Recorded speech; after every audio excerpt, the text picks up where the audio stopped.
Hello dear students, તો આજે આપણે મળીએ છીએ વધુ એક નવા વિડીયોમાં નવા પ્રોગ્રામ સાથે.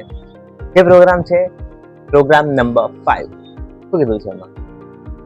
Right a program to find out and display the common and non common elements in the list using the membership operator. Membership operator છે શું? તમે ક્યારેક એવું વાત સાંભળી હશે ને કે મારી જોડે એક લિસ્ટ છે, એ લિસ્ટમાં આ નંબર છે કે નહીં, in this list this number is available or not. કેમ? તો આની અંદર અમુક કીવર્ડ્સ આવે. એ કયા કીવર્ડ્સ હતા?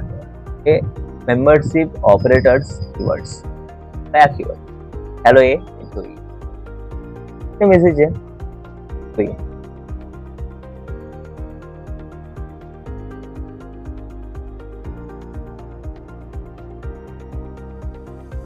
પ્રોગ્રામ તો બહુ મોટો દેખાય છે પણ છે ઈઝી. કેવો છે?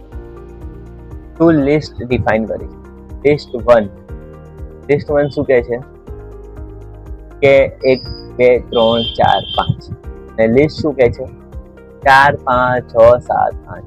ઓકે, કોમન એલિમેન્ટ્સ ફાઇન્ડ કરવાના છે. લિસ્ટ 1 અને લિસ્ટ 2 એ બંનેમાંથી કોમન એલિમેન્ટ કયા છે? હવે આપણને જોતા જ ખબર પડે છે કે 4 અને 5 કોમન હશે, પણ શું આ પ્રોગ્રામરને ખબર પડશે? સીપીયુ ને ખબર પડશે? એના માટેનો પ્રોગ્રામ છે. ચાલો જોઈએ. પહેલા એક પ્રોગ્રામ બનાવ્યો, એક ફંક્શન બનાવ્યું. તેના માટે ફંક્શન કહેવાય.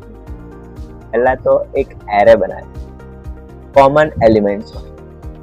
કેવી રીતે કામ કરશે? For item in list 1. તમને મેં ફોર ઈચ લૂપ કીધું હતું કે ભાઈ લિસ્ટ 1 ની જેટલી બી આઇટમ્સ છે, જેટલી બી ઇન્ડેક્સિંગના વેલ્યુઝ છે, એને એ આઇટમમાં પિક કરીને મૂકશે. ઓકે, આઉટસાઇડ લૂપમાં એ આઇટમ સ્ટોર કરશે. ઓકે, એટલે કે એને 1 લીધો, 1 ને એને આઇટમમાં મૂક્યો, અને એને પ્રિન્ટ શું કર્યું? Outside loop 1. પછી એને નીચેની કન્ડિશન અપ્લાય કરી. If item in item list 2 એક એ લિસ્ટ 2 માં અવેલેબલ છે નથી, તો પછી એ કોમન એલિમેન્ટ્સમાં અપેન્ડ જ નહીં કરે. એ શું થશે? કોમન એલિમેન્ટ્સના એરેની અંદર એ એડ જ નહીં કરે. એવી રીતે કરતા જશે 3 સુધી તો બાયપાસ થઈ જશે. 4th આવશે. 4th નું શું થશે? 4th લિસ્ટ 2 માં અવેલેબલ છે, તે શું કરશે? કોમન લિસ્ટની અંદર અપેન્ડ મેથડનો યુઝ કરશે. કે લિસ્ટ અત્યારે ખાલી છે, બટ અપેન્ડ એટલે શું? કે એક વસ્તુને લઈને અંદર મૂકવી.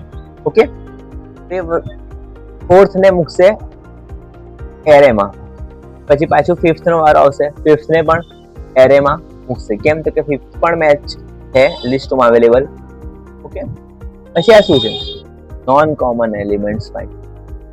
એમાં એ પણ સિમ્પલ જ કહે છે કે ભાઈ લિસ્ટ 1 માંથી આઇટમ્સ લેતા જાઉં, અને હવે એમાં આઉટસાઇડરની જરૂર નથી. ડાયરેક્ટ જ કે ભાઈ લિસ્ટ 2 માં નથી.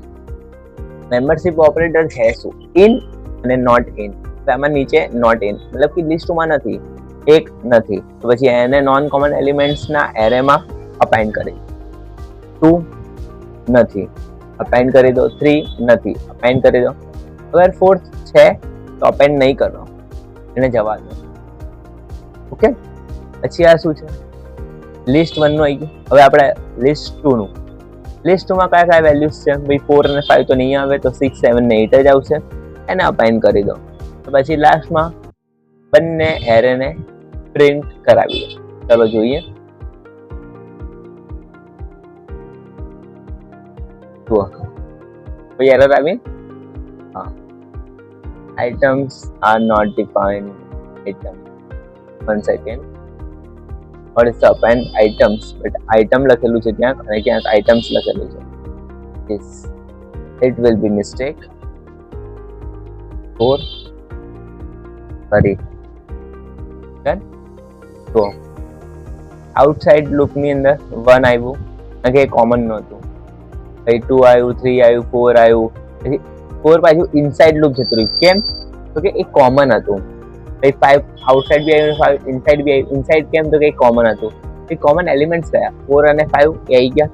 નોન કોમન ગયા 1 2 3 6 7 8.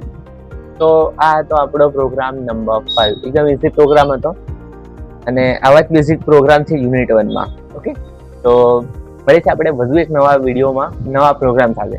Thank you.